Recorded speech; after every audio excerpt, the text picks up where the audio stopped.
ste dobrodošli tle pri nas pri Klebenu v Nemčiji, pa bi vas z enim šnopsom lepo pozdravil. Slavko Oblak learned the rhythms and skills of farm life as a young boy in Rečica near Bled.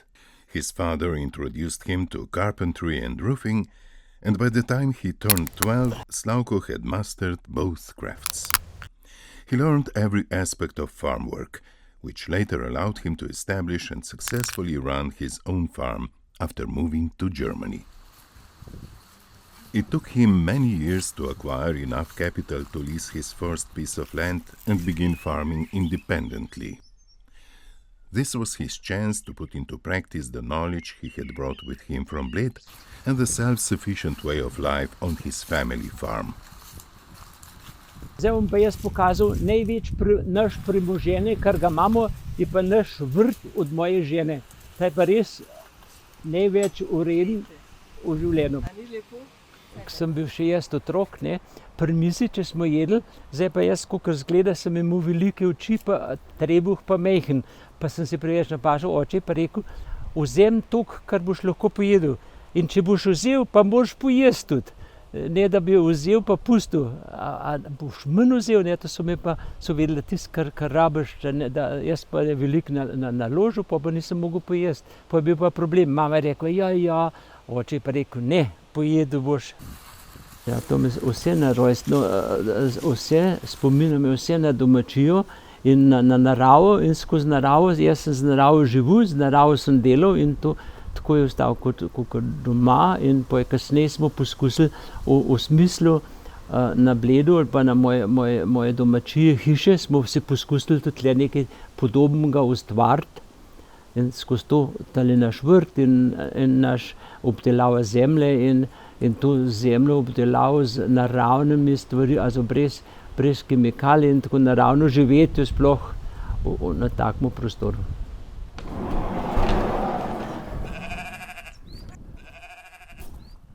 So tle ovče, da mogoče bojo pa šli ven, in kva da ne gre ven.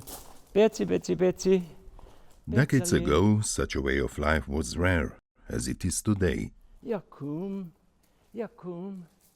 Yet Slavko Oblak was one of the few who managed to make it happen, and he did so during a period of intense industrialization in Germany, when industrially produced food was cheap and most people had abandoned traditional farming.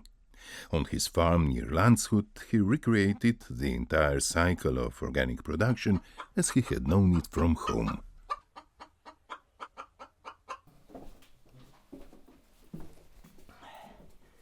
Pa vam bom jaz prvo mojo kuhno pokazal, imam jaz svojo kuhno. Belemo nademo moko svojo, tle nudelne nademo. Even after all these years, Slavko Oblak and his wife Irma are still able to grow most of their own food, preserve it from the winter months, and keep the farm alive and thriving. They grow grain, produce honey and oil, and grow fruit and vegetables without any artificial fertilizers.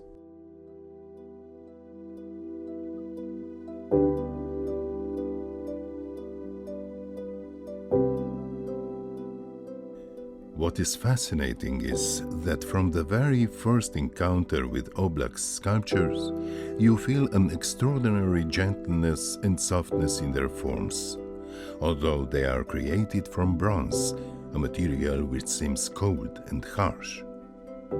His sculptures also change with the seasons and come alive in different light. They are not perceived as one-off static objects, but as something constantly transforming, forms that live through movement and material. In this way, he transcends the weight of the material. His figures never feel closed or limited, but carry within them movement, uplift, and inner vitality.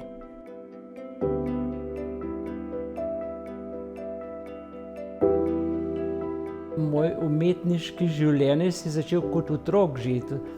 Sem videl prvič konja in to je bila ta prva moja želja, že verjetno takrat, ja, če bi bila možnost, to se pravi, a bi jaz to mogel tudi takega konja narediti. In tudi takrat sem bil še otrok, to tudi nisem mogel naprej misliti. Otroške leta so bili tako vtisnjene v moje življenje, da je vse, da tudi, ko sem prišel sem se počutil, kot da sem doma in poskusil ravno tako, kot je bil doma, na domačiji, sem se poskusil tukaj urediti življenje in tako naprej. Mi smo bili zadovoljni s tistim, kar je bilo, nismo nič pričakovali. Jaz nisem nič od življenja pričakoval, jaz sem vedel, da nič ni tle in kar si boš ustvaril, tisto boš imel, kar pa ne boš naredil, pa ne bo. Jaz nisem mogel pričakovati, od katera sem smo svoj krh mogli zaslužiti, svoj vse in tist je bil dobro za cel moj življenje, ko sem bil jaz tistem zadovoljen, kar je. In potem, ko sem lahko študirati začel, to je bilo za mene nekaj posebnega, to je bila velika možnost, do sedem prav, to je čist samo po sebi razumljivo, za mene je bilo pa to nekaj prav posebnega, da sem dobil to možnost, da sem lahko študiral. Jaz sem ves študijo sam financiral in financiral tudi mamo, ki ni brez denarja, mame lahko denar pošiljal. Jaz sem to lahko poleg študija zaslužil in to ni bil za mene problem, da bi rekel, kako sem rekel, pa kaj moramo se narediti. To je bilo čist, jaz sem bil vesel, da to tako naredim in jaz sem s tem študijem imel veselje in potem kasneje. Cel moj poklic je bil vsak dan nekaj posebnega, vsak dan pravzaprav dopust dan in sem jaz vsak dan se veselil, da lahko ustvarjam, pa da sem lahko delal ali pa tudi na najnek kmetiji potem kasneje. To je bil za mene užitek in doživetek vsak dan posebej. Ko jaz se veselim, če sonce posije, pa če je toplo, če pa ni tako, pa spet lepo, če dež pada, pa da na okno slišim, da se kapljice padajo dol, ravno tako sem vesel, da dež pada, da rastline dobijo tisto, kar potrebujejo in tako naprej. To ne bi rekel samo lepo vreme ali karkoli. To je vsak dan nekaj posebnega, pa vsak dan sem vesel, da če ga preživim, pa vsak dan sem vesel, če lahko delam in da lahko eno ali drugo stvar počnem. A je to kiparstvo ali pa na kmetiji. Pri umetnosti je to, da en kipar mora vdihniti eno življenjsko vtis, življenjsko izsevanje in potem to naredi tudi bron živahen ali pa če oddaja občutek interesov pa zanimanje, potem pomeni to, da je vdihnjena ta duša kiparja tudi v to kiparstvo. Material, ki mi vpliva, to se pravi material, ki se strinja tudi z mojim skulpturam. Je pa, ko se ustvarjajo in tudi po materialu samo, je to bron, je en prijazen material, to se pravi en vroč, kako bi rekel, prijazen material. Ni več tako urejen, kot je bil včasih prej, ampak za pogledati vse je en dobro. Prosim.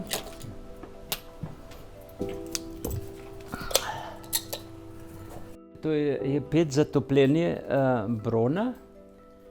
The treatment of surfaces creates a sense of lightness, vibrancy, and organic presence. All of this grows from his profound experience of nature through the changing seasons and from his early connection with the land and the environment that shaped him.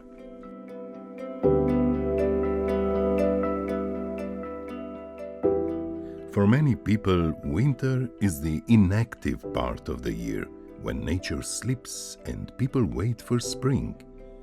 Yet, on a farm, this is not true. Work never stops. Winter is in fact essential, as it marks the period between preserving the harvest and preparing for a new cycle of growth. Born on a farm, where he also spent the early years of his life, Slavko Oblak grew up in daily contact with the changes brought by the seasons, living in close harmony with nature.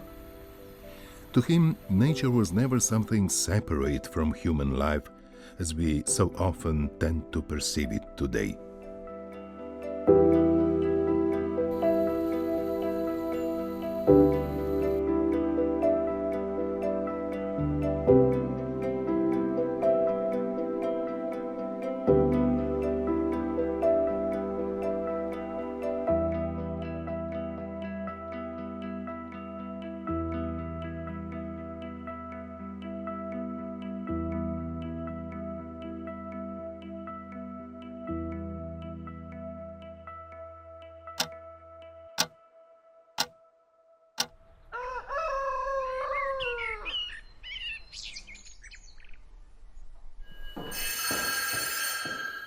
Slavko's wife Irma played an important role in ensuring that everyday life on the farm and within the home ran smoothly, from administrative work and household to supporting the daily functioning of family life and home.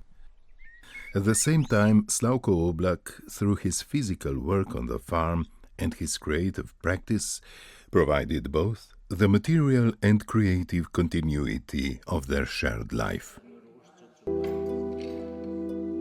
Self-sufficiency also gave Oblak a greater degree of creative independence. He was able to establish his own foundry and business where he could create and produce sculptures beyond the pressures of the art market. Although Oblak spent many years living and working in Bavaria, Germany, he maintained a strong connection with Slovenia, then part of Yugoslavia. He regularly exhibited his work and was also a member of the Slovenian Association of Fine Artists, striving to remain present within the artistic life and cultural space of his homeland.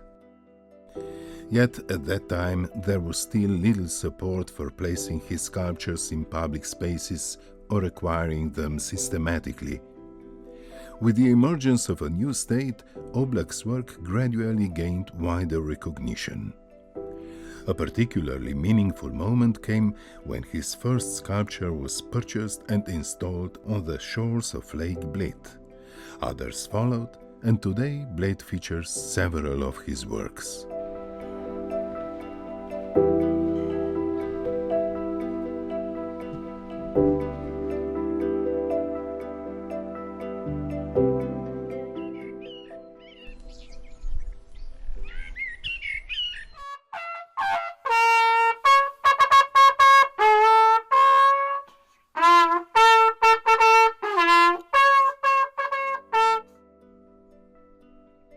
The first kiss with nature happened in Rečica near Bled.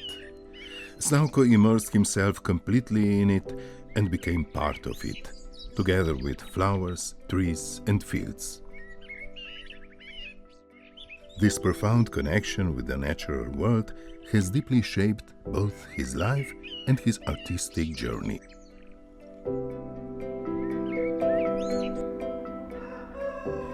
His father, a carpenter who tragically lost his life in a fall when Slavko was only 9 years old, had placed a love of craftsmanship into his son's cradle.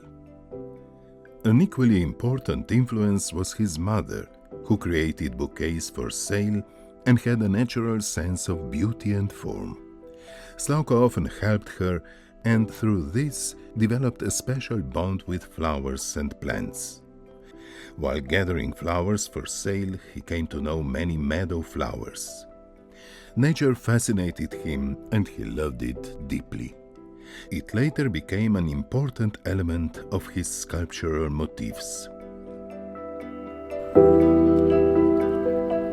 Even today, Slavko Oblak still returns to the homestead Mrako, the ancestral family home of his grandfather and an important example of built cultural heritage.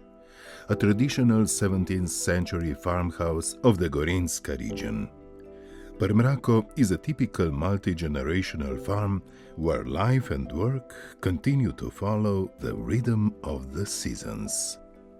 Today, his sculptures have two principal locations in the Gorinska region. The sculpture walk along Lake Bled and at Bled Castle, and Mrako Homestead and Gallery Slavko Oblak, where dozens of larger works and numerous smaller sculptures are displayed. Together they form a lasting memory and archive of his creative oeuvre, while also creating a living dialogue between art, space and nature.